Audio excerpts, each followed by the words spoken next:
Buenas tardes, mi nombre es Juan Manuel Suárez, soy su tutor de las clases técnico en sonido y producción musical y de la clase grabación, edición, mezcla y máster de audio.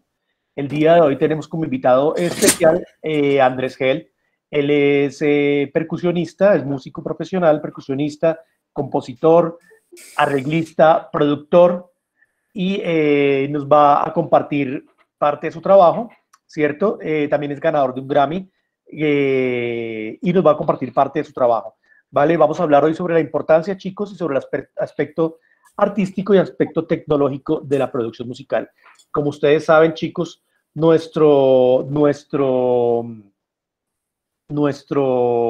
un segundito, nuestro énfasis en la producción, chicos, está en la parte tecnológica. Por lo tanto, chicos, lo importante es que ahora mismo, digamos, vamos a enfocarnos, Andrés se va a enfocar en la parte artística, ¿vale? Obviamente también nos va a hablar sobre la parte tecnológica, en cuanto a que Andrés ha trabajado, chicos, no solamente conmigo en mi estudio, sino que ha trabajado en uno de los estudios más importantes de Latinoamérica y el más importante de Colombia, que es Audiovisión, donde se han grabado, esos estudios tienen muchos premios, muchos Grammys, ahí ha grabado Carlos Vives, ha grabado Juanes, ha grabado Shakira, entonces pues Andrés nos va a compartir su experiencia, pues cómo ha sido trabajar con diferentes ingenieros para lograr el timbre de los instrumentos que es tan importante, chicos, en la producción, y de lo que hablábamos hace un momento sobre el lenguaje de cada estilo musical. La estilística es muy importante y esa estilística incluye, chicos, el timbre del instrumento, y eso se logra, chicos, mediante la grabación, mediante la edición, mediante la mezcla y el máster de los sonidos. Entonces, sin más, chicos, voy a dejar de compartir pantalla para darle, darle la palabra a Andrés. Bienvenido, Andrés, muchas gracias por acompañarnos. Hola Juanma, pues buenas tardes nuevamente para todos. Es un placer para mí poder compartir con ustedes este espacio en el que sencillamente pues puedo transmitir algunos del conocimiento que he adquirido a lo largo de 11 años ya de trabajo en composición, arreglos y producción musical. Digamos que esa es una trayectoria que yo cuento a partir del año 2011, cuando aún no había terminado la carrera en música, e hice mi primera grabación en Oído Estudio, el estudio Juan Manuel, y de ahí digamos que partió una carrera como en ese perfil. Listo, entonces bueno, estaba compartiéndoles ahorita, estaba en paralelo de la canción La Femme del artista Beyoncé, tiene varias maneras de llamarse, y una versión salsa que yo hice para mi proyecto artístico que se llama Andrés Health Salsa Band. Entonces estaba trabajando pues en ese paralelo. Vamos a retomarlo, ¿listo? Entonces voy a compartirles la versión original y luego les muestro pues la versión ya en salsa y vamos a, digamos, a hacer el paralelo de los elementos que se manejan entre una y otra versión. ¿Listo? Entonces voy a empezar compartiéndoles la canción original. ¿Listo? Claro que sí, Andrés. Bueno, hacemos la pausa para darte las gracias por tus aportes, gracias por estar con nosotros en esta clase tan especial, que es lo que buscamos para reforzar un poco el conocimiento de nuestros chicos. Juan Manuel, gracias por estar ahí también. Entonces vamos a dar continuidad a la masterclass y bueno, espero que la puedan aprovechar y vamos hasta el final. Bueno, muchas gracias, Andrés, bienvenido. Con muchísimo gusto, Luz Dari, ¿vale? Entonces comparto la cara.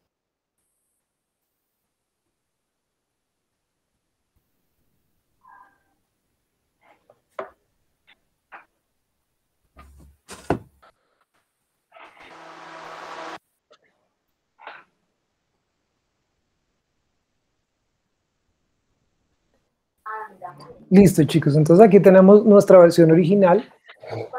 Y bueno, una primera preguntita es, teniendo en cuenta el título de la canción y el tema, que es La Femme, ¿cuál creen ustedes que es ese elemento, ese elemento esencial que el artista da en la canción para ilustrar ese Love on Top.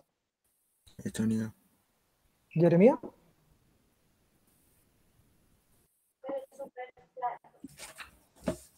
El sonido. Ok, tiene que ver con las tonalidades. ¿Qué se les ocurre? Tal vez cuando modula, ¿no? Modula por ahí un tono, me parece. A media parte de la canción genera justo en el coro una modulación hacia, creo que es un tono adelante, me parece. De hecho, percibí como tres que voy viendo. Sí, Alan, José, sí. El motivo rítmico del inicio. Dime. El motivo rítmico del inicio con los chasquidos y incorporando la clave ahí a la introducción, en los 8 primeros compases. Sí, señor, sí. Digamos que retomamos, entonces ya vamos nuevamente ahorita con la parte de la clave. Pero entonces sí, señor. José, Alan, sí, tienen razón, precisamente la modulación, ¿vale?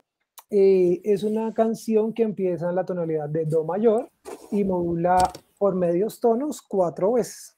Primero, medio tono arriba, re bemol mayor. Luego a re mayor, otra modulación. Luego a mi bemol mayor, otra. Y termina en mi mayor. ¿Listo? Entonces tenemos modulación por medios tonos 4 veces. ¿Vale? Entonces sí, fíjense que es un primer elemento que el artista tiene en cuenta para ilustrar pues su tema principal, que es Love on Top. ¿Listo? Perfecto. Algo importante también, como pueden ver en el pa pa para pa pa para pa pa para pa pa para pa pa para pa para pa para. ¿Listo? Ese es un motivo lindo, sencillo, lindo, súper lindo, que a lo largo de la canción se mantiene, pero que es muy importante cuando mantenemos un motivo, que no lo mantenemos en la misma línea, o sea, no se lo dejamos al mismo instrumento toda la canción, no lo dejamos en el mismo registro toda la canción. ¿Vale? Entonces aquí es muy interesante porque empieza estando en la guitarra eléctrica, luego lo hacen las voces, pero las voces hay un momento que lo hacen en armonía, es decir, en acorde, luego más allá de la mitad de la canción, como hacia el 70%, en un unísono súper fuerte que apoya como ya la textura que está en el clímax, ¿cierto? Entonces, eso es un elemento que realmente cuando uno oye un éxito musical, ya uno va sabiendo, digamos, la talla del arreglista, del productor que está detrás. Digamos que yo estoy pues muy familiarizado con la parte de la salsa, trabajo mucho en ese estilo. Es algo, por ejemplo, muy de Sergio George, el productor de Marc Anthony y de... bueno, de muchos artistas de la salsa en los 90, Oscar de León también, Tito Nieves, bueno, cantidad. Y es, digamos, temas como Tu amor me hace bien, de Marc Anthony, y tema como de Enrique, yo no sé si tú, no sé si yo, seguiremos siendo como hoy, no sé si, yo no sé mañana. De, ¿cómo es que es? De Nicaragua. Luis Enrique, sí se veía. Ahí lo vemos. En éxitos como esos, vemos que tienen un motivo y el motivo está presente durante toda la canción, pero no en un solo instrumento ni en un solo rango. Y va sucediendo a lo largo de la orquesta, va cambiando de instrumentos y cambia de rango, sí, de registro. ¿Vale? Entonces ese también algo súper importante para que tengan en cuenta. Si hay un motivo importante en la canción, lindo, súper cantable, ustedes pueden valerse de él, pero siempre moviéndolo de lugar. No lo dejen estático porque ahí ya pierde interés. ¿Listo? Vale, entonces voy a mostrarles. Bueno, vámonos directamente ahora en la versión salsa y les pido a todos que presten atención, digamos, en elementos que ustedes perciban que se mantienen dentro de la versión original y la versión salsa y pues cuáles no. ¿Vale? Entonces, para que tengamos eso en cuenta, vamos a escuchar.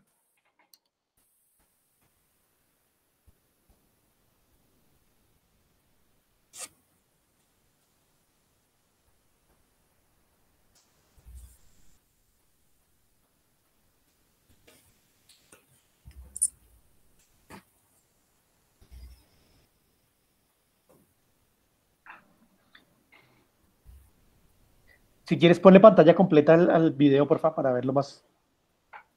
Para que puedan ver de una vez el estudio también. Sí, perfecto. Listo, ya le doy. Y precisamente, chicos, bueno, tener en cuenta que esta grabación fue en bloque, ¿vale? Es decir, digamos, la banda tocando pues al mismo tiempo. No, digamos, como se suele hacer, que es por canal, sino pues todo en bloque, ¿vale? Entonces, es una sonoridad también que varía. Entonces, listo, vamos a escuchar.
Listo, chicos. Entonces, bueno, digamos, ¿qué elementos percibieron que se mantuvieron entre una versión y otra y cuáles perciben pues que son diferentes? ¿Jeremías? Yo logré percibir lo que venías diciendo en la otra versión, que era como el para algo así, que decías que precisamente lo utilizaban en diferentes puntos de la canción, pero con diferentes tonalidades o instrumentos, y sí se conservó esa parte. Ok, muchas gracias, David. Listo. ¿Otra? Alan. Pues a mí me llamó mucho la atención del motivo principal, pero también al final unas pequeñas variaciones sobre el motivo principal, pero ya no eran exactamente iguales, ¿no? Lo que hace como Scat, la cantante al final, y este diálogo entre los metales, suena muy bonito, la verdad, me gustó mucho. Súper, Alan, pues muchas gracias. Sí, señor.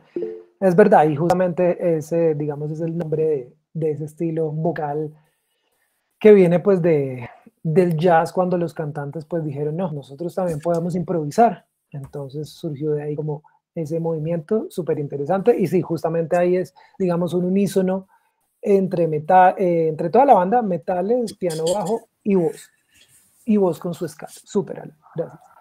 ¿Alguien más?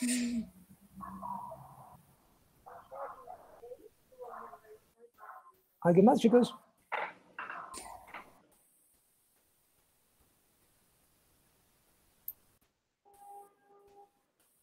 Listo. Vale, perfecto. Entonces,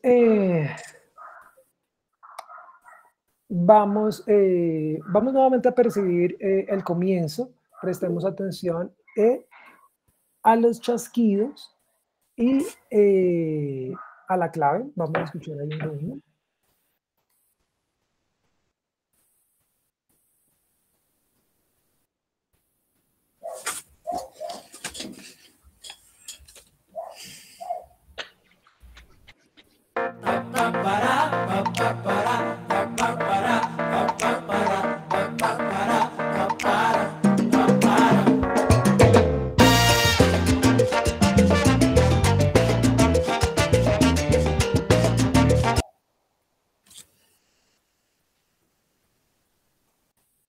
Listo. Entonces, los chasquidos o los claps en la música pop son supremamente importantes porque hacen parte de la energía de la música y hacen parte rítmica. Entonces, normalmente son en golpes 2 y 4 del compás, ¿cierto? 1, 2, 3 and 4. Pa pa para pa pa para pa pa para pa pa para. ¿Listo? Hago una anotación rápida. Realmente todos los acentos que no son en tiempo fuerte, digamos, si pensamos en un 4/4, tiempo fuerte, pues el 1, ¿cierto? Y el 3.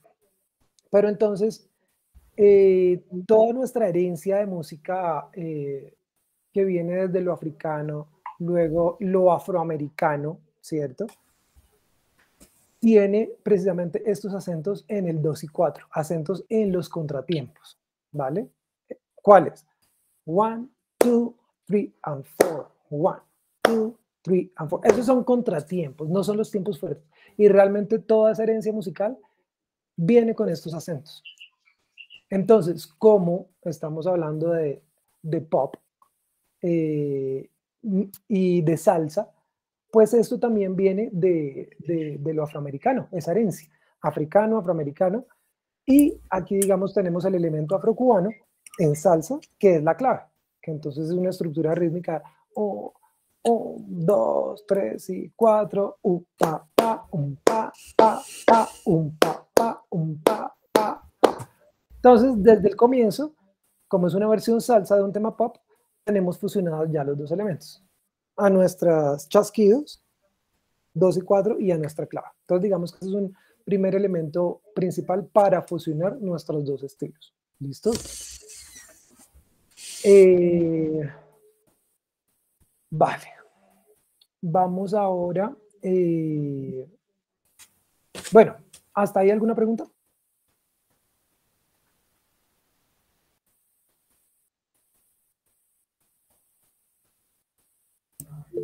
¿Acá? No. ¿Alguien? Alan, listo.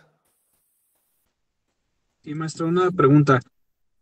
Yo tengo varias dudas respecto al proceso en el que tú, ¿cómo piensas convertir, digamos, o traducir una pieza que estaba originalmente pensada para un tema pop? ¿Cómo piensas o cómo ideas transformarla en salsa?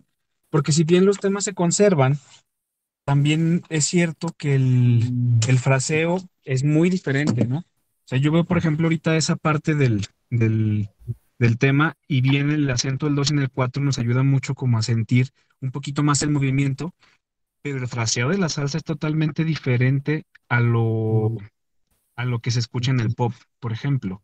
¿Cómo es ese proceso para hacer esa como traducción de lenguajes? Claro. Alan, gracias. Muy súper interesante tu pregunta, muy pertinente. Claro, es un primer reto. Entonces, siempre que vayamos a abordar algo de música latina, o sea, la salsa, el merengue, debemos pensar en esa estructura que llamamos clave. Sabemos que hay una clave, la llamamos 2-3, porque empezamos con 2 golpes y luego 3, es decir, 1, 2, 3 y 4, pa, pa, pa. ¿Listo? Esa es la dirección 2-3 de la clave. Y cuando hacemos la música en dirección 3-2 es porque se invierte. Entonces, 1, 2, 3 y 4, pa, pa. ¿Listo? ¿Por qué lo explico? Porque al yo abordar este tema pop, lo primero que tuve que hacer fue eso. Yo cómo adapto la línea melódica del tema para que su fraseo quede bien hecho en clave. ¿Listo? Entonces, claro, ahí me valgo pues de los patrones rítmicos de la cáscara de clave, ¿cierto? De los patrones meramente rítmicos, y lo primero que hago es ajustar y decidir, esta línea melódica me funciona más en la dirección 2-3 o en la dirección 3-2. Es decir, esperen un segundo.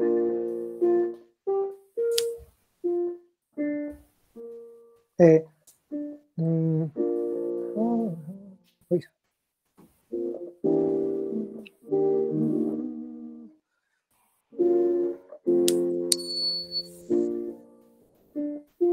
Honey. La voz. Esperen un segundo. Estoy perdido aquí un poco en las notas.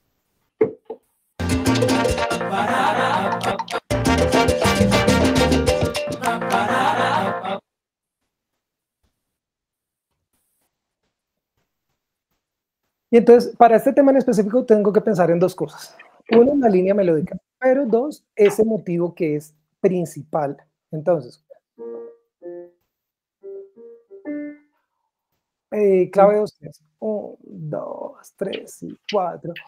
Pa, pa, para, pa, pa, para, pa, pa, para, pa, pa, para, pa, para.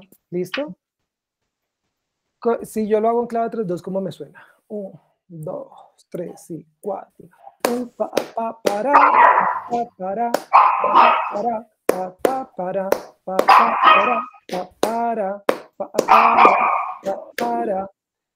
De alguna manera parecería que en las 2 claves funciona igual, pero es un poco más atropelladito rítmicamente en la parte 3 que en la 2. Es más cómodo en la parte 2. ¿Listo?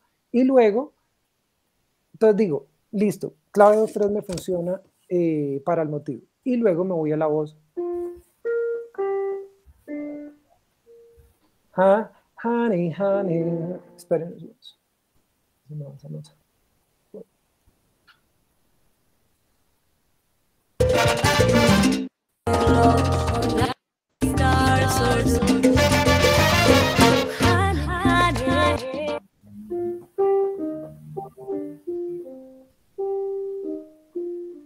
Listo. Honey, honey, I can feel the stars all the way from here. Can you see the glow on the window pane? Can you see the pa-pa-pa-re-ro-ra? Entonces, esa línea melódica yo la tengo que adaptar a mi clave. ¿Listo? Si yo lo hiciera en 3. Honey, honey, I can see the stars all the way from here. Can you see? Ya empieza a ser atropellado en la parte 3, entonces la decisión es no. 2, 3 clave. Entonces, esas son las primeras decisiones para que me funcione el paso del pop, pues a la salsa en este caso. Si fuese al merengue, digamos, también habría que tenerlo en cuenta. ¿Listo? ¿Alguien levantó la mano? ¿El que sabes levantó la mano? Sí, Dime. perdón. Dale, no sé cómo cambiarme el nombre acá, pero ya no te preocupes. En el caso, por ejemplo, usted está hablando del tema de, ya, si en la clave 3-2 calza perfectamente el motivo, pero en el caso del, supongamos que después la canción siga avanzando, y después ya no calza en 3-2 lo que continúa. Ahí simplemente doy un compás o doy medio compás para que se acomode con una clave 3-2 en este caso para poder continuar, y así sucesivamente. Tendría que hacer eso, ¿no? Sí, exactamente. Es lo que normalmente se hace, añadir o quitar un compás para, digamos, el cambio de clave. Sí, señor, eso es cierto. Pero entonces, digamos que la respuesta a la pregunta va que para hacer ese paso, el primer elemento que debo tener es rítmico. ¿Listo? ¿Basado en qué? Pues en la estructura de la clave. Porque luego, digamos, todas las estructuras melódicas que yo monto son con base en eso. Cuando luego los vientos arrancan haciendo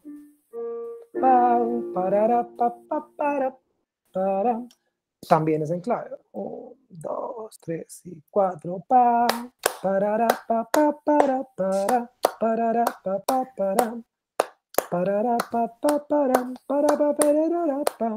¿Listo? Entonces que todas esas estructuras están diseñadas desde la clave. Entonces es como el primer elemento que se debe tener en cuenta. ¿Listo? Listo, chicos. Entonces, bueno. Voy a mostrarles rápidamente unas cosas del arreglo como tal, del score, y ya pues pasamos a otro tema para que podamos ver otras cosas también. Un segundo.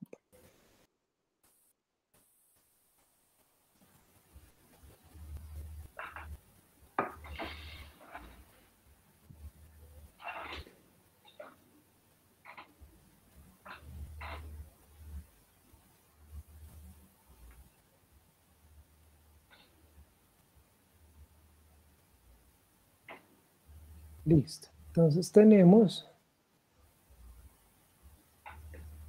que nuestra banda, nuestro score, son 2 trompetas en si bemol, trompeta 1, trompeta 2, trombón 1, trombón 2 y un saxofón barítono. ¿Listo? Tenemos también un piano principal y algunos pedacitos donde hay una especie de pad, o en la parte de las estrofas, digamos que tenemos unos fraseos también en piano roads. En este caso, pues todos interpretados pues, por el mismo pianista. ¿Listo? Tenemos obviamente bajo eléctrico y nuestras percusiones, pues güiro, conga, timbales, bongo, ¿vale? Listo. Entonces aquí, digamos que tenemos armonía, piano y pad, y con el motivo que van cantando las voces, para. Tenemos al saxofón barítono que lo acompaña, una octava abajo. Entonces, es un elemento que sirve para unificar las voces. Unificar las voces, y el objetivo del saxofón barítono ahí es dar una sensación como si hubiese una voz baja, una voz de bajo. ¿Listo? Entonces, digamos que es un elemento tímbrico que podemos tener en cuenta para algunas cosas. Listo. Luego tenemos acá la introducción de vientos. Listo, empezamos con un bloque armónico octavado a 3 octavas, ¿cierto? Tenemos aquí las trompetas. Primera trompeta. Esperen, pongo pianos. Aquí. No, perdón, sí, bemol. Primera trompeta acá, segunda trompeta octava abajo y trombones octava abajo. Entonces nos queda a 3 octavas. ¿Listo? 1, 2, 3, 4. Parara, pa, pa, para, para. Parara, pa, pa, para, para. Parara, pa, pa, para. Parara, pa, pa, para. ¿Listo? Primera frase de la melodía, 2 trombones unísono. ¿Listo? Segunda parte de la melodía, repite, pero ya crecemos la textura. Lo abrimos a 3 octavas. Trombón 1 y 2, unísono, como ya acabamos de ver. Trompetas, 1 octava arriba, unísono, y saxofón barítono, 1 octava por debajo, creando 3 octavas. ¿Listo? Entonces esa es la sonoridad que tenemos aquí en la introducción. ¿Vale? Armónicamente mantenemos la armonía en las partes del tema, que son primer grado, ¿cierto? Si bemol acá, luego hacemos el acorde sostenido 4, menor 7 bemol 5. ¿Listo? Un semidisminuido. Entonces, para. Luego nos vamos al cuarto max 7. Voy.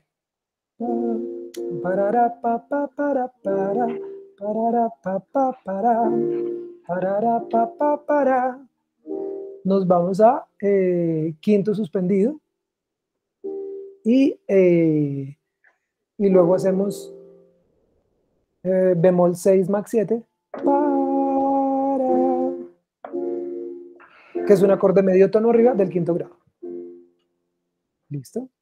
Entonces, tónica, si bemol, sostenido 4, el acorde, pero la estructura es menor 7 bemol 5 semidisminuido. Cuarto max 9, cuarto grado, quinto grado suspendido. Y medio tono arriba, max 7, el sol bemol max 7 para llegar a quinto, fa. ¿Listo? Esa es, digamos, la progresión armónica de la canción, utilizada para el motivo del comienzo, la intro de los vientos, y luego pues aquí en la voz también, en la primera parte. ¿Listo? Entonces... Listo, yo tengo una pregunta. Sí, señor.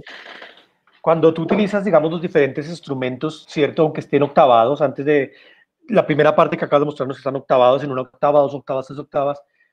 Si están tocando la misma nota, la pregunta sería, ¿qué efecto se lograría aunque estén tocando la misma nota, ¿no es cierto? Es decir, octavados, pero están tocando la misma nota. ¿Qué efecto logras juntándolos? Ok. Bueno, digamos que un primer elemento a tener en cuenta siempre que hacemos lo que llamamos unísono es la combinación tímbrica. Es decir, yo pongo en la misma nota, yo puedo poner en la misma nota, digamos, la trompeta 1. Es más interesante si en vez de poner 2 trompetas, yo pusiera, digamos, un saxofón alto haciendo la misma nota. ¿Por qué? Porque son 2 sonidos que se me combinan y crean un sonido nuevo. Mismo efecto, digamos, si yo al trombón tenor, en vez de hacerlo con 2 trombones, pusiera, digamos, un saxofón tenor. se me crean trombón y saxofón tenor, misma nota, pero crean un nuevo sonido de instrumento. Entonces, el objetivo de un unísono siempre va a ser la combinación tímbrica para generar uno nuevo. ¿Listo? Ese es el primer objetivo. En este caso, como la banda no tiene saxofones, pues en este caso entonces 2 trompetas, misma nota, octava bajo, 2 trombones, misma nota, y saxofón barítono, tercera octava. Lo que hago precisamente es destacar la melodía que quiero sin repetirla de una misma manera y siendo pues cada vez más clara. Sería raro que yo empezara diferente. Sería raro que yo empezara con los 5 instrumentos en bloque y luego lo mandara a 2. Porque empieza grande y lo achiquito. Entonces precisamente arrancas en un unísono chiquito, 2 trombones, y luego hago el mismo unísono más grande. ¿Por qué? Porque es más perceptible y también ya le da una variedad. No es una repetición exacta. Entonces digamos que esa es como la intención. ¿Sí? Ok, perfecto. Sí, no, era la pregunta que tenía para eso, sobre todo para hilar la parte del timbre, que es muy importante dejar claro, ¿no? Digamos que es un punto que a mí me parece importante, ¿cierto? Para los chicos a la hora de la producción, a la hora de la grabación y a la hora de la ecualización y de la mezcla, tener en cuenta que sumar varios instrumentos, digamos, con la misma sonoridad, no con la misma sonoridad, sino con la misma nota, por ejemplo, haciendo una frase igual, aunque sea diferentes octavas, se genera eso, un nuevo timbre de instrumento, ¿no? Es muy importante a la hora de la producción. Y sobre todo, digamos, tú a la hora de hacer el arreglo, me imagino que también lo pensaste de esa manera, ¿cierto? O sea, ya está pensada, es decir, para aclarar lo que estoy diciendo, desde el arreglo ya estás pensando prácticamente en la mezcla. Claro, claro, sí, señor, claro, también, claro. Sí. O sea, cuando empiezas a hacer el arreglo, ya tienes, digamos, en la cabeza cómo quieres realmente que suene la mezcla, ¿cierto? Sí, señor, claro, porque eso también hace parte, ese juego sonoro de la mezcla, esa organización sonora, va de la mano con el arreglo, porque es lo que yo quiero que le llegue a la mente al que escucha. Entonces sí, chévere que tenerlo, se tiene en cuenta desde un comienzo, sí, sí señor. Ok, perfecto, Listo. perfecto. Vale, gracias. Entonces seguimos acá.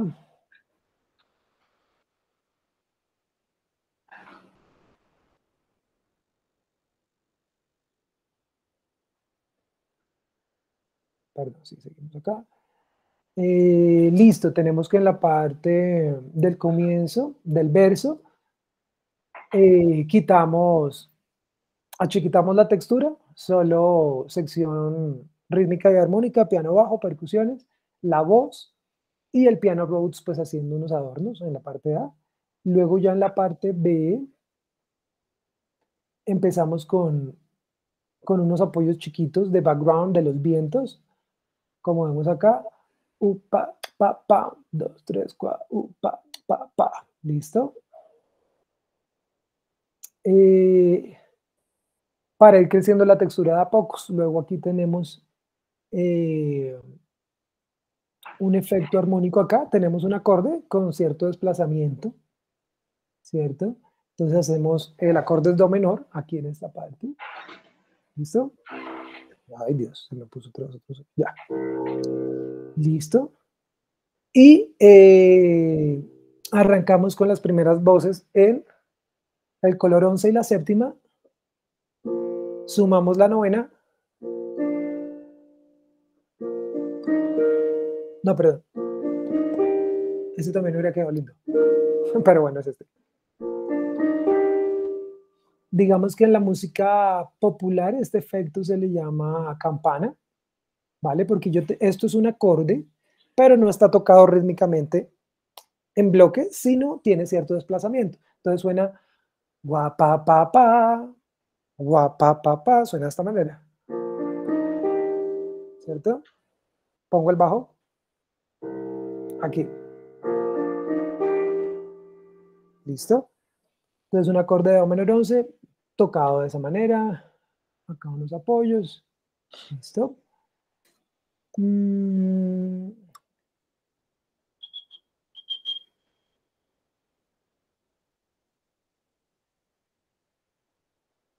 Listo. Acá sobre el coro. You put my love on top. And baby, it's you. Para. Un, do, para. Un, do, para. Listo. Un, do. Para. Exacto. Listo, entonces me lo aprendí. sobre la voz. Yo sé. Y vale.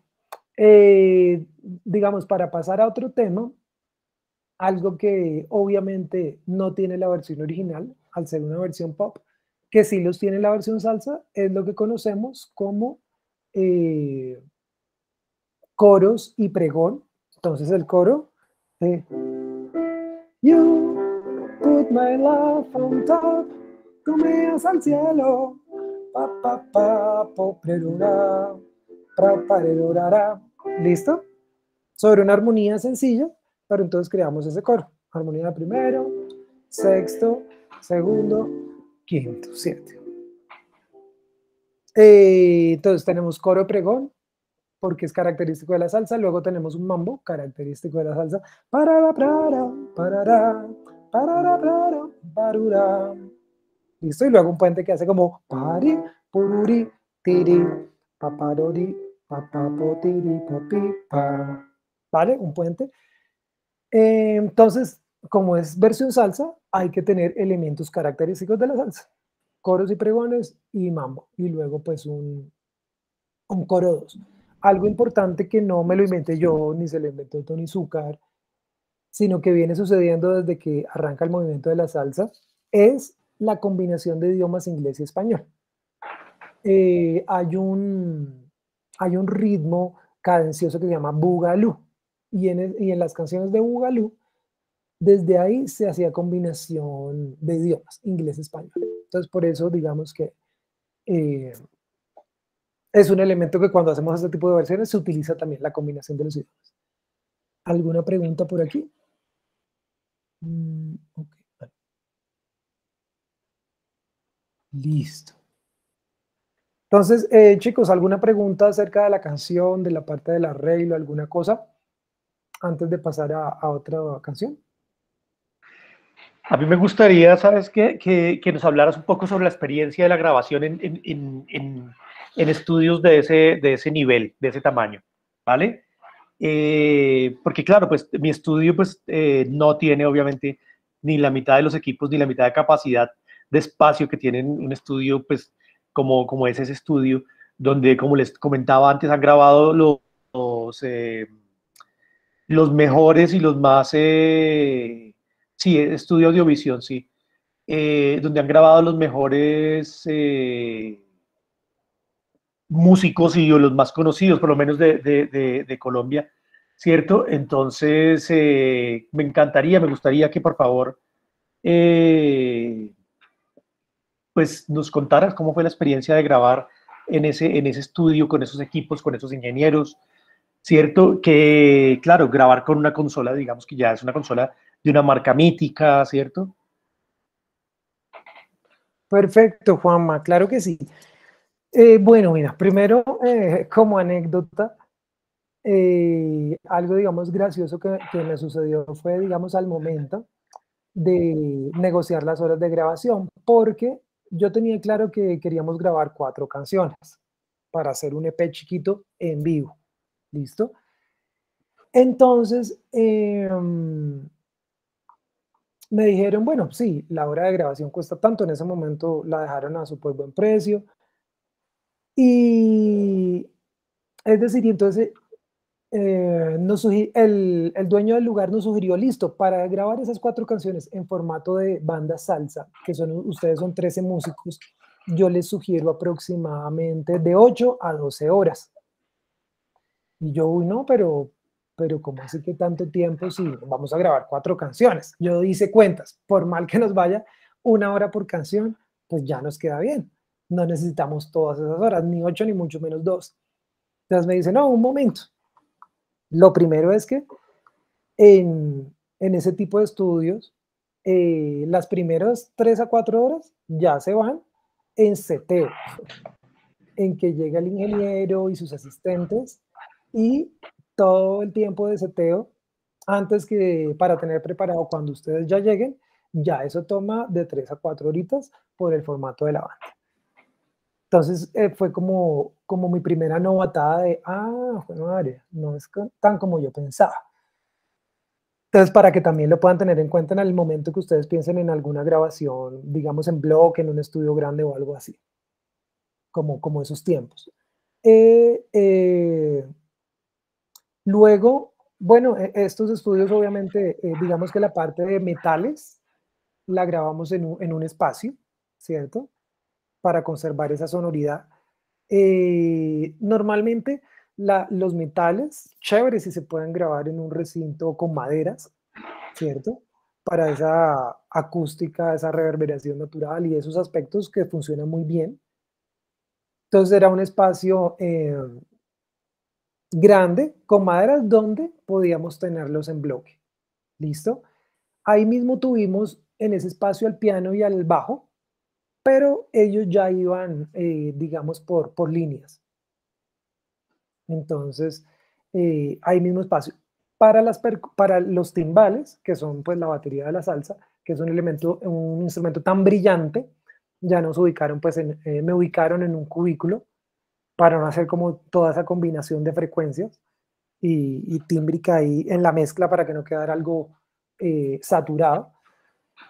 Las voces también separadas por cubículos, todo eso se hace con el objetivo de separar mezclas, ¿cierto, Juan Manuel? Sí, claro, para tener, digamos, aunque se esté haciendo la grabación simultánea en bloque, como tú dijiste, que realmente se nota la diferencia tocar en bloque que grabar por tracks, igual hay que tenerlos separados para no tener, digamos, tanta presencia. Los timbales son de las percusiones los instrumentos que más proyección tienen. Por lo tanto, pues siempre se debe utilizar, además, chicos, tenerlo en cuenta también, micrófonos dinámicos por el volumen que presentan los timbales. Entonces, obviamente, pues al tenerlos parados para que no se metan por los micrófonos de los vientos, los micrófonos de las voces, porque generalmente si tú pones a competir un saxofón aunque sea un barítono, con un timbal, pues el timbal siempre va a ganar. Entonces siempre toca, en ese caso de grabarlos aparte, pues de grabarlos en bloque, perdón, grabarlos aparte, además aprovechando que este estudio de audiovisión tiene varias salas, ¿no? Las salas y cubículos además tiene. Exactamente, sí, señor. Entonces, bueno, algo también importante, uno, digamos, como artista a veces está un poco dudoso y escéptico, digamos, de la calidad de interpretación. Entonces, en algún momento antes de abordar la grabación, hablamos con el ingeniero del lugar y le dijimos, oiga, ¿será que lo hacemos en bloque sin clic normal, como se solía hacer, o le incluimos clic, o sea, metrónomo, como para sentirnos más ajustados y que todo quede como más medido? Y el consejo del tipo fue como, pues de las dos maneras les puede funcionar, sin embargo, la parte del metrónomo se puede convertir más en un problema que en una ayuda cuando vamos a grabar en banda tocando al mismo tiempo. Yo sé que para tocar en vivo se utiliza mucho, digamos, los bateristas suelen ponerse su clic y todos nos montamos encima del baterista, pero es un poquito diferente. Entonces a la grabación, digamos que lo hicimos sin metrónomo y obviamente debía ser así, era lo mejor, pero que son aspectos que uno a veces se pregunta porque, claro, la calidad interpretativa que hay que tener para una grabación en bloque, pues debe ser buena. Entonces, pues no dudar de las cosas, buen ensayo, buen trabajo previo para abordar eso de esa manera.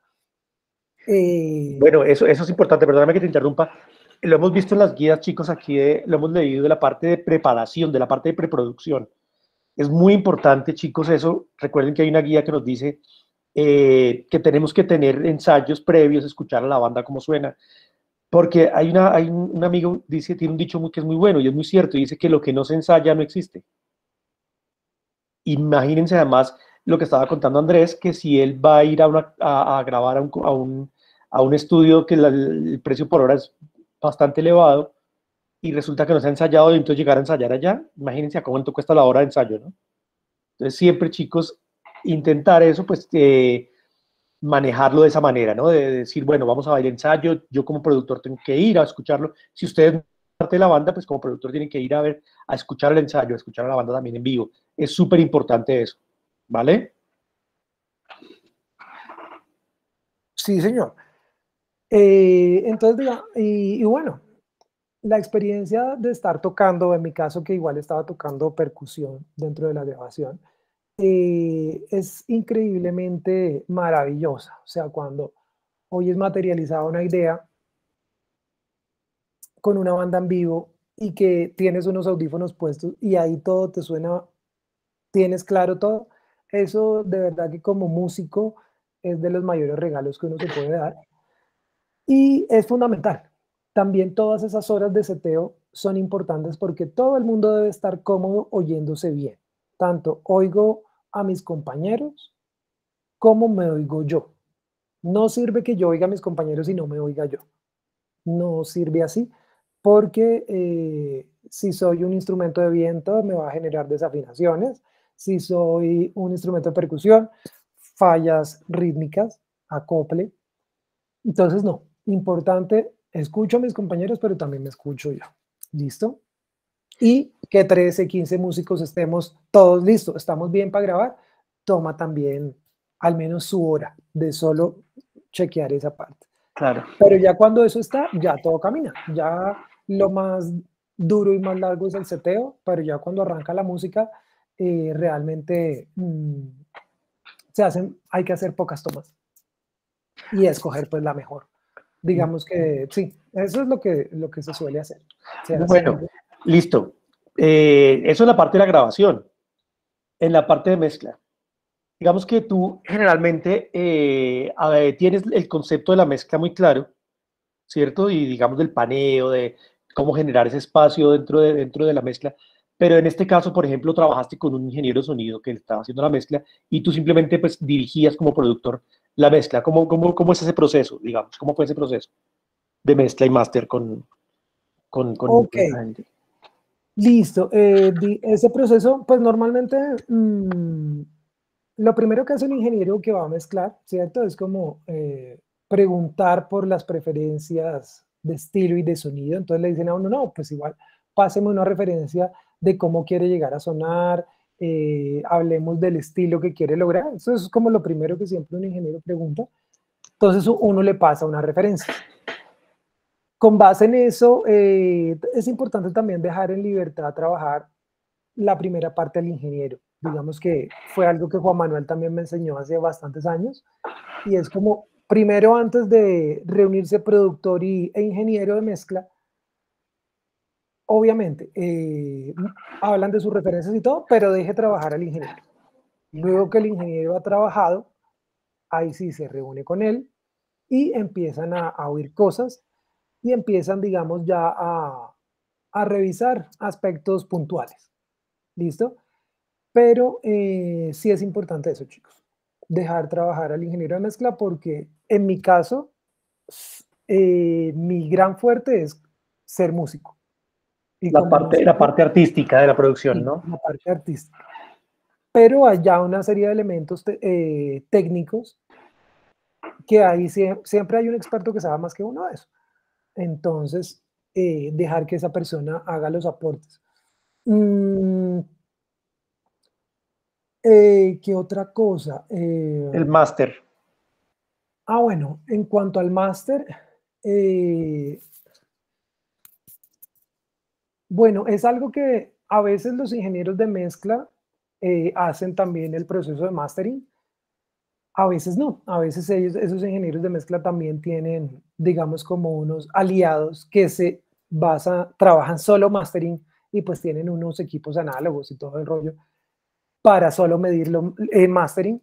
y se envían a que ellos hagan el máster y lo envíen, y uno hace las retroalimentaciones y hasta que pues igual se logre pues lo que uno espera. También suelen preguntar por referencias sonoras, pero sí, digamos, en este caso fue así, digamos, la mezcla hecha por un ingeniero y el mastering pues por otro. Pero como les digo, hay quienes lo hacen, la misma persona pues hace las dos cosas. Esa es un poquito, a mí en lo personal me parece que el máster es un poquito, la palabra no sería delicado, sino para uno como artista es un poco más difícil llegar a tener como esa sonoridad tan clara para elegir un buen máster o no. Porque realmente ya ahí es una cosa también de frecuencias, de brillos, de balance entre los rangos, pues sí, los bajos, los medios, los altos, que no es fácil de percibir para una persona que no se dedica a eso. Entonces también en principio confiar y pues valorar pues el trabajo de ese profesional, porque creo yo, solo con el tiempo uno va afinando mucho el oído en máster. De resto es difícil esa parte. Claro. Listo. Bueno, chicos, ¿alguna duda, alguna pregunta sobre la parte técnica? Digamos que lo que comentaba Andrés, la parte fuerte de él es la parte artística de la producción, ¿cierto? Pero no así, digamos que tampoco tiene falencias la parte tecnológica. Muchas veces se llega, ¿cierto?, a desarrollar la parte tecnológica simplemente con la misma herramienta, y esa herramienta es el oído. Entonces hay puntos importantes que nos ha dejado esta charla, por ejemplo, lenguaje musical en la parte artística, ¿cierto? Lenguaje musical de los diferentes estilos, y la parte rítmicas, ¿cierto?, que marcan cada estilo diferente. También, obviamente, el timbre, chicos, de los instrumentos, ese es el sonido. Eso yo tenía un profesor que me decía en España, me decía, mira, los intervalos son para los músicos lo que la paleta de colores para los pintores. Tú con los intervalos pintas en la música, ¿vale? Pero se le olvidó también añadir que con los timbres de los instrumentos también pintan en la música. Los timbres de los instrumentos nos dicen muchas cosas. Simplemente con una voz que es diferente a otra cantando la misma canción, nos pueden decir cosas muy diferentes por el timbre de la voz, ¿cierto? Entonces, súper importante el timbre de la voz, definirlo, digamos, el timbre de los instrumentos, perdón, definirlo desde el arreglo, tenerlo dentro de la memoria ya desde el arreglo mismo, y ser capaces como técnicos de sonido, chicos, a la hora de grabar, a la hora de ecualizar, a la hora de mezclar, de poder representar todo esto en una mezcla, ¿cierto? Y lo mismo en el máster, también poder presentar todos estos timbres de los instrumentos dentro de la producción de una pieza, de una obra o de una canción, ¿vale? Bueno, no sé, ¿alguien tiene alguna pregunta? Dime, Andrés. Perdón, antes de las preguntas, me hiciste recordar algo muy importante. Seguramente como eres su profe, se lo habrás dicho, y si no, pues es un momento pertinente, y es, digamos, que un consejo que también te agradezco a ti, que desde hace ya ciertos años me lo enseñaste, y es, ojo, en una mezcla, no siempre la percepción de un instrumento depende del volumen. No es bájale aquí, súbale acá. No, ojo, la frecuencia que nos genera justamente esos timbres son las que muchas veces van a depender de si algo nos está resaltando lo suficiente o no. Entonces, súper importante en eso técnico, no es súbale o bájale al volumen, sino revisar la frecuencia. Qué bien que has dicho eso. Perdóname, porque es que la clase pasada que hicimos fue de mezcla, que hice 2 clases de mezcla precisamente por eso. Porque quería, y se los dejé claro, ¿no? O sea, muchas veces depende de las frecuencias, de la ecualización que le des a un instrumento, el espacio que le abras dentro de la mezcla, más que el volumen. Gracias por recordar, oye, chévere que te acuerdes de eso. Entonces. No, claro, claro, sí, es que en esto siempre se está aprendiendo, debemos estar abiertos a eso. Totalmente, mira, perdóname, voy a otra cucharada otra vez. Totalmente, yo el primero. Siempre lo digo en todas mis clases, tanto en clases aquí de CCC como en la universidad. Todos tenemos que aprender y yo el primero. y que siempre estoy pendiente a ver qué se puede aprender, qué se puede mejorar, ¿no? Ahora sí, no te interrumpo más. Ya, y precisamente lo otro también, que me ha pasado también en muchos procesos de los que hemos hecho tú y yo a lo largo de 11 años, cuando el ingeniero te envía una mezcla, ¿cierto? Ahí uno hace una primera revisión y dice, listo, estamos correctos acá, pero antes de decirle, subámosle aquí, bajémosle acá, subamos esto, sobre la mezcla es decirle, bueno, hagamos de una vez un máster previo de esa mezcla, porque precisamente ese máster te va a reflejar de pronto esas cositas, esos detalles que no estás percibiendo en la mezcla. Entonces, si desde la mezcla estás ya cambiando cosas, estás perdiendo el tiempo. No, mezcla y de una vez un máster previo. Ya con ese máster previo uno se da la idea, listo, no, sí está bien, o entonces vamos a adecuar esto aquí o allá. Pero es chévere de una vez como sobre ese máster, porque tímbricamente y a partir de las frecuencias va a suceder eso. Entonces también es como un consejo como para optimizar tiempo y optimizar pues trabajo. ¿Vale? Totalmente de acuerdo, totalmente de acuerdo. Bueno, chicos, preguntas. ¿Quién tiene dudas? ¿Quién tiene preguntas? ¿Quién le quedó preguntas de lo que hemos visto, de lo que hemos hablado hoy? De todo lo que nos ha mostrado Andrés.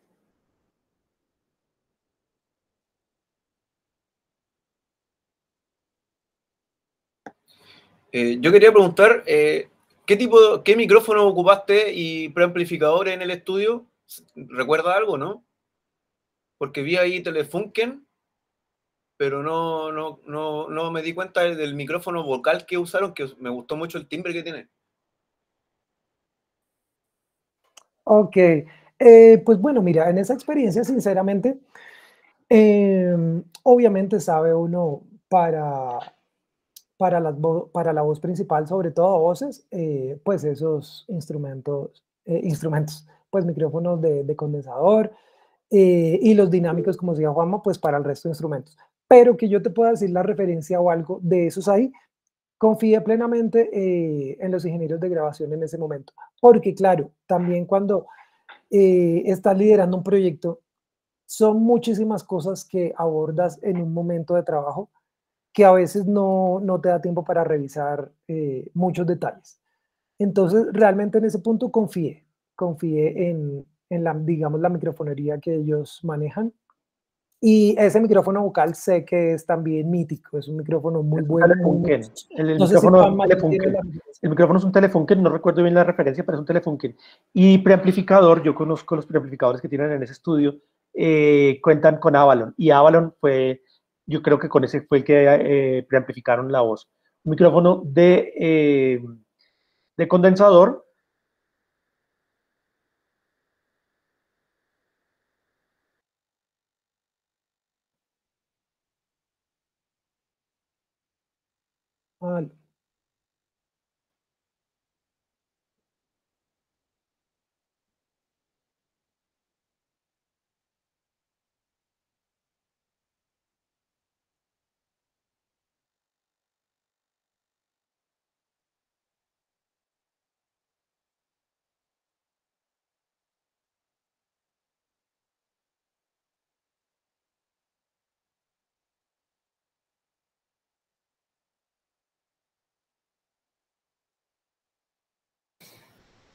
Bueno, bien, tenemos una falla de sonido, se cae la conexión con el invitado, sin embargo, estamos ahí ajustando, ya en breve estamos con ustedes nuevamente. Queremos agradecer a nuestro invitado, al profesor Juan Manuel Suárez, a todos los alumnos y sobre todo los cursos de sonido y producción, al curso de técnico de grabación, edición y mezclas, y junto a ello, pues a todos los participantes. Los invitamos a continuar, ya estamos retomando sonido.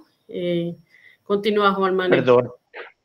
Perdón, es que no sé qué pasó, pero me saltó de la red. Bueno, como les decía, chicos, micrófonos, también tienen micrófonos Audio-Técnica y tienen micrófonos Neumann. Si se dieron cuenta, para los vientos utilizaron micrófonos Neumann más o menos de la década de los 70, son esos micrófonos. Son micrófonos realmente buenos, míticos y además super vintage, ¿no? Más vintage que eso. Serían micrófonos por ahí de los 50, pero en esa época todavía no han llegado aquí a Colombia. Entonces son Neumann, utilizaban para los vientos, Telefunken, ¿cierto? Para la voz, y los premios que tienen, aparte que tienen una consola Neve, tienen preamplificadores, los que les dije ahorita, Avalon, que son muy, muy, muy buenos, muy prestigiosos. Esa es la microfonería que utilizan ellos allá. Para percusiones, micrófonos audio técnica. ¿Más preguntas, chicos?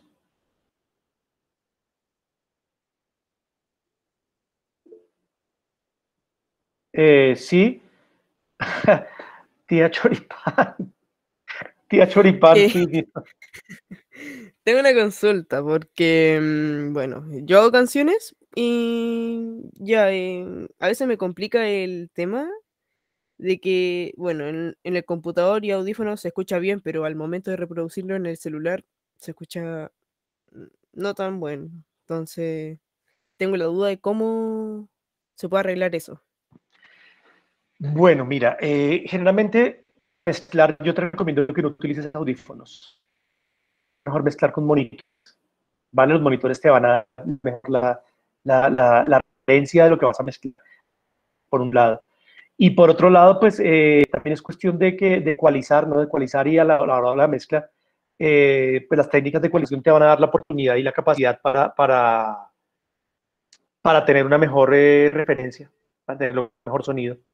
De todas formas, ten en cuenta que los celulares, por ejemplo, casi no tienen graves, ¿vale? Tienen mucho más graves los audífonos que los celulares, entonces, por lo tanto, ahí te va a sonar diferente, ¿vale? Sí, yo te recomiendo, pues eso, aprender técnicas de mezcla, de ecualización y utilizar monitores para referencia, sobre todo, más que audífonos. Ah, ya, muchas gracias. Vale, dale, dale. ¿Más preguntas, Sí, perdón, chicos? Dime. Perdón, una cosita ahí con respecto a lo que ya dice tía Choripán. Sí, obviamente también ten en cuenta que cuando lo oyes en tu celular, no esperes escuchar cosas que no están dentro del rango del aparato. Los bajos en el celular, pues no los vas a escuchar. No los busques porque no deben estar tampoco.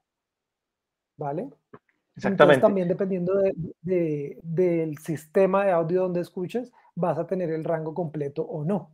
En tu celular te van a salir todo lo brillante, es lo que vas a tener ahí. ¿Vale? Que obviamente debe igual escucharse equilibrado, pero que hay un rango sonoro que en un celular o un computador, si lo pones, pues no vas a tener. ¿Vale? Tía Choripán, tú nos acompañas desde Chile, ¿verdad? ¿Me pareció? Sí. Ah, muy bien, muy bien. Ya empezando el calorcito, qué bien. Andrés, nos pregunta Felipe Santiago por el chat que ¿cuántas horas de estudio utilizaron para toda la realización del proyecto? ¿Solo captura o captura, mezcla y máster? Todo, captura, mezcla y máster. Bueno, como les comentaba, la captura fue 12 horas, ¿cierto? De 4 canciones. Y en mezcla más o menos, bueno, mezcla unas 6, de 5 a 6 horas por canción. Y luego máster unas 3 horitas también, yo creería. Que obviamente a veces no son todo de seguido, ¿no? No es que yo pongo un máster y me quede 3 horas escuchando todo seguido. Porque también hay que dejar descansar al oído, es fundamental también. Pero sí, entonces eso, sí, por canción 5 horas de mezcla, 5 o 6 horas de mezcla, unas 3 de máster, y fueron 4 canciones, entonces ya ahí son 9 por 4, 36. En total como unas 60 horas, más las 12 previas, sí. Sí, señor. Y eso en un rango de días, en total todo el proceso como 2 semanas. Ok. Raw Skate Media nos envía un mensaje por el chat. Supongo que será para Marta. ¿Será para Marta el mensaje? Dice, hola, me gustaría saber cómo matricularme en sonido. Soy de Chile, me gustaría saber cuáles son los métodos de pago y los requisitos si al final de carrera o del curso se obtiene algún diploma o certificado. Muchas gracias. Sí, perfecto. Bien, allí, Ro, estamos agregando en el chat el link en donde puedes comunicarte. Ingresando, vas a tener el acceso a hablar con un asesor y te va a dar todas las indicaciones. ¿Sí? Justamente ahí lo volví a poner en el chat. Vale, perfecto. Bueno, Perdóname, sigue, por favor. No, adelante. Bueno, quería saber si ahí, dale, Rob, espero que nos veamos pronto entonces. Las clases generalmente serán conmigo, ¿vale? Listo, chicos. ¿Más preguntas? ¿Alguien tiene más dudas para preguntarle a Andrés? Así es, vamos invitando a todos a que vayan haciendo las últimas preguntitas, así vamos a dar cierre a nuestra charla abierta. ¿Alguno más quiere hacer alguna consulta?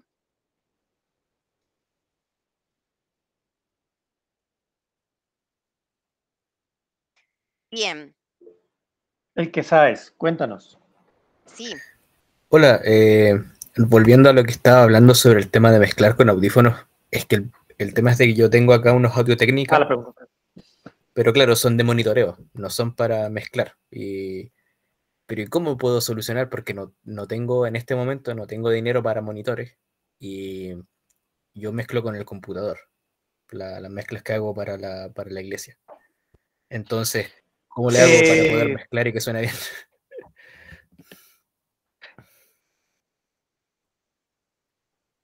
Mira, lo que yo te propongo es que algo que dijo Andrés también durante la clase, que también siempre lo digo yo, es usar referencias. Yeah. Escucha referencias de la música, por ejemplo, no sé qué estilo de música estés mezclando, imagino que pop, por ejemplo. Entonces, escucha canciones de pop, escucha cómo suenan, ¿cierto? El color que le dan tus audífonos e intenta imitarlas con la mezcla que tú hagas en tu computador. ¿Vale? Es un poco la forma. Si no hay la posibilidad, porque obviamente yo sé que, claro, los equipos, a pesar de que cada vez son más económicos y más asequibles, no dejan de ser costosos. Entonces, la forma es esa, ¿sabes? Como intentar un poco emular, ¿sabes? Emular. Entonces, usa una referencia, la vas escuchando e intentas imitar y emular ese sonido. Ya, vale. Perfecto. Ro, cuéntanos.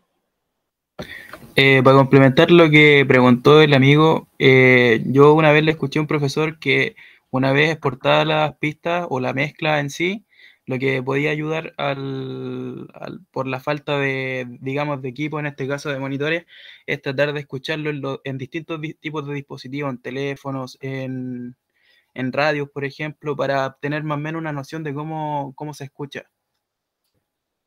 Así que tienes toda la razón. Yo generalmente cuando termino de mezclar, yo tengo aquí 3 juegos de monitores. Unos profesionales grandes, unos aficionados medianos y unos de multimedia pequeños para comparar cómo suenan. Y generalmente lo primero que hago es cuando salgo, lo pongo en el coche, en el radio para oírlo. Siempre. Cuéntame si el que sabes. Consulta para Andrés, ya que lo tenemos aquí. Bueno, y para ustedes, Juan Manuel. Para después, Claro que sí. para los dos en realidad. Así resumen su historia. ¿Cómo fue que empezaron a mezclar, digámoslo así, a ser conocidos dentro del mundo? ¿Cómo fue que iniciaron esa parte? ¿Le dijeron a alguien, oye, yo te mezclo algo? ¿O cómo fue que pasó de repente de estar mezclando en la casa a estar mezclando en un estudio? ¿Tú primero, Andrés, o yo? Dale tú primero. Bueno, yo estudié música, ¿cierto? Yo estaba estudiando música aquí en Colombia y me fui a Barcelona, España, donde estudié música, terminé de estudiar música y estudié ingeniería técnica de sonido con énfasis en producción musical y en postproducción audiovisual. Entonces empecé trabajando con uno de mis profesores, que él tenía un estudio allá en Barcelona, y empecé trabajando con él. Ahí tuve pues varias experiencias, era como su asistente, ¿cierto? Me tocó preparar mucho café lo cual me ha llevado a que mi estudio aquí en Bogotá sea muy famoso, muy conocido por el café, porque tengo muy buena experiencia preparando café. No, mentiras. Pues nada, estudié allá, pero el café es cierto, me gusta mucho mi café. Aquí en mi estudio, una de las anécdotas que tengo es que estuvo Dave Evans, el primer cantante de AC/DC, estuvo grabando aquí y tuve que regalarle una bolsa de café porque le gustó mucho el café que yo preparo y me dijo, me gusta, y bueno, le regalé una bolsa de café y se la llevó para Australia. Empecé pues estudiando, empecé estudiando en España, ¿cierto? Música. Siempre me gustó la producción, y por lo tanto pues seguí ese camino. Empecé a estudiar la producción. He trabajado ya aproximadamente, yo creo que he producido alrededor de unos 20, 25 discos, más o menos, ¿cierto? Entre colaboraciones, grabaciones, producción propia, todo, unos 20, 25 discos más o menos.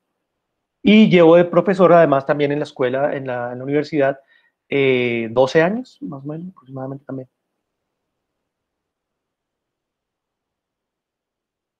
Esa es mi historia. Listo, pues por mi caso, bueno, yo estudié también música en la Universidad Sergio Arboleda, aquí en Bogotá, donde ya terminando mi carrera precisamente llegó Juan Manuel y incluso me alcanzó a dictar una materia un semestre. Pero bueno, entonces digamos que ese camino mío empezó porque como compositor y arreglista, yo dije, quiero tener un material lo más profesional posible para mostrarle a las personas, para mostrarle a los posibles clientes, compartir con colegas que conozcan mi trabajo de una manera profesional. Entonces decidí empezar a grabar un portafolio, mis canciones en Oído Estudio con Juan, para tener como ese portafolio, ¿no? Entonces, ¿cómo uno empieza a involucrarse en otras producciones, en trabajar para otros artistas y todo eso? Precisamente porque siempre he querido hacer las cosas de una muy buena manera y entonces busco colegas músicos buenos, cantantes muy buenos, gente que se mueve mucho pues en el medio nuestro, y siempre que entonces iban los músicos a grabar y todo, ellos mismos pues me decían, oiga, ya que estamos haciendo eso, ¿por qué no armamos una banda? ¿Por qué no armamos un proyecto? Porque realmente está muy bueno el trabajo y chévere pues que no se quede solo pues en portafolio. Entonces, por un lado eso. Entonces de ahí digamos que armé el proyecto artístico.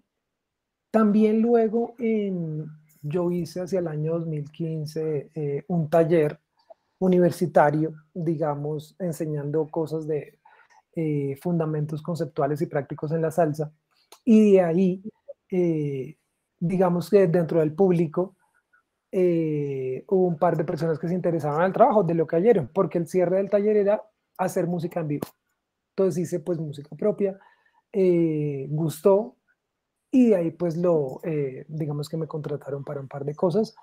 Entonces ya aparte de hacer mi proyecto artístico para mí, también empecé a hacerlo pues para otros músicos. Es muy también de voz a voz. Hoy en día, ustedes lo saben más que yo, es también pues mucho de redes, de siempre estar dando a conocer el trabajo que uno hace.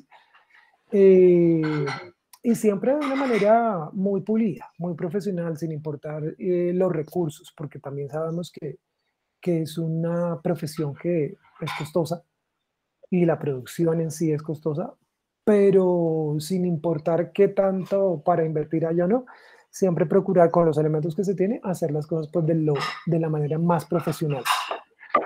Y cuando haces un trabajo bien hecho, eso va llevando a que hayan buenas recomendaciones. Entonces ahí va saliendo pues más trabajo y más pues reconocimiento pues dentro del medio. Eso es cierto. Gracias, Andrés. Bueno, Irán, ¿levantaste la mano?